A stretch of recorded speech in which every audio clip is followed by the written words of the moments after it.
தோன்றும் அதையாவும் பேச பல ஜென்மம் வேண்டும். ஏழு ஜென்மம் ஒன்றாக சேர்ந்து உன்னோடு இன்றே நான் வாழ வேண்டும். காலம் முடியலாம், நம் காதல் முடியுமா? நீ பார்க்க பார்க்க காதல் கூடுதே.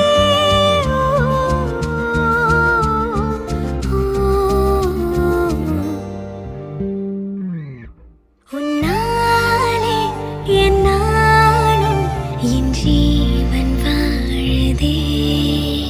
சொல்லாமல் உன் சுவாசம் என் மூச்சில் சேருதே. உன் கைகள் கோர்க்கும் ஓர்